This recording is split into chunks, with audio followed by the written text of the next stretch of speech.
Good evening, grade 8. How are you doing? We are with a new lesson here called Bugest, the naval engagement. So who's Bugest? He's a French military officer who's telling his story.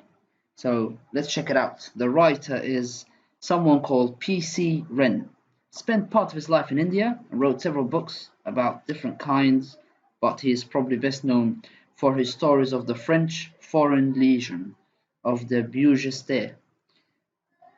It concerns the extremely adventurous life of Josette's brother Michael Josette, the eldest, Digby, and John, the youngest, who tells a story if it's not possible here even to tell an outline what happens. But this story from their old school days will give you some ideas of what kind of boys they were. The naval engagement. One of Michael's favorite and most thrilling pastime was naval engagements. Two stately ships with sails set and rudders fixed were simultaneously pushed off of the concrete edge of the lily pond by the captain and the lieutenant. They were crowded with lead soldiers. Each carried three brass cannons and were at first about a yard apart. But two,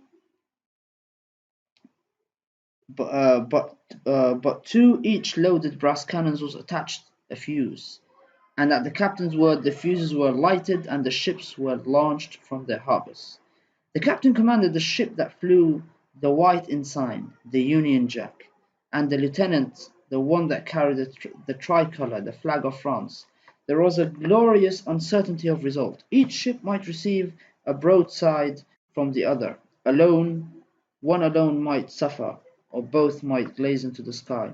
After the broadsides had been exchanged, we all sat and gloated upon the attractive scene as the ships glided on, covered in battle smoke, perhaps with riddled sails and splintered hulls. I was then allowed to wade, like Gulliver at Lilliput, into the deep and bring the ships to harbour where their guns were reloaded by Michael and Digby, and the voyage repeated. On this day, this great day, the first combat was ideal. The ships converged. The guns of both fired almost simultaneously. Splinters flew, soldiers fell or were sent flying overboard. The ships rocked to the explosions and concussion of the shot, and then drifted together and remained locked in a death grapple to the shouts of the captain and lieutenant. "Fetch him in!" said Michael, and tucking up my trousers I waded in, reversed the ships, and sent them to port. The next round was more one-sided, for only one of the French ship's guns fired, and that the feeblest. Neither the big gun in the middle nor the small one at the back was probably fused. I waded again, turned the French ship, and with a mighty bang her big gun went off fused. I waded again, turned the French ship, and with a mighty bang her big gun went off fused.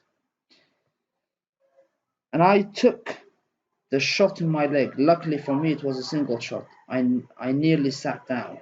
"I'm shot," I yelped.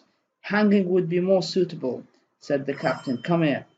Blood oozed from a neat blue hole, and faithful hound uttered a dog-like howl of woe and horror. Claudia asked to be informed exactly how it felt. "Just like being shot," I replied, "and I'm going to be sick." "Do it in the pond, then," requested the captain, producing his pocket knife and a box of matches. "Going to cauterize the wound and prevent its turning septic?" inquired the lieutenant, as the captain struck a match and held the point of small blade in flame. "No," replied the captain, "naval surgery without aesthetics. Cut out the cannonballs." "Now," continued he, turning to me as I sat wondering whether I should shortly wooden leg, "will you be gagged or chown a bullet? I don't want to be disturbed by beastly yells." "I shall not yell, Captain," I replied with dignity and a faint hope that I spoke.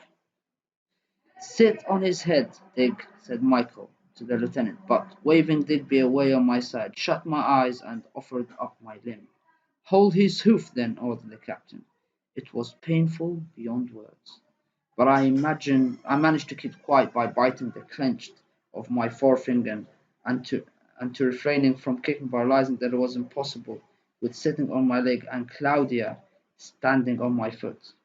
After what seemed much longer than it is, I heard Michael said, apparently from a long way off, "Here comes," and cheer announced the recovery of Buckshot. "Shove it back in the gun, Dick," said the captain, "and you, Isobel, go up the circle outside our bathroom and bring me the scratch mug." The faithful hound, mopping her tear-bedewed face, sped away and soon returned the scratch mug, the bottle of antiseptic lotion, packet of lint, and roll of bandage. Michael made a really excellent job of digging out the bullet and dressing the wound, of course. The ball had not penetrated very deeply, or a penknife would have hardly been right the surgical tool. But as things were, a doctor could not have been very much quickly. The healing of the wound would more clean and rapid. And when the bandage was fastened, the captain, in the presence of some of temporary members, visitors raised me to the seventh heaven of joy and solemnly giving me the rank and title of Stout Fellow. In that I had shed no tear and no sound during a major operation of naval surgery without aesthetics.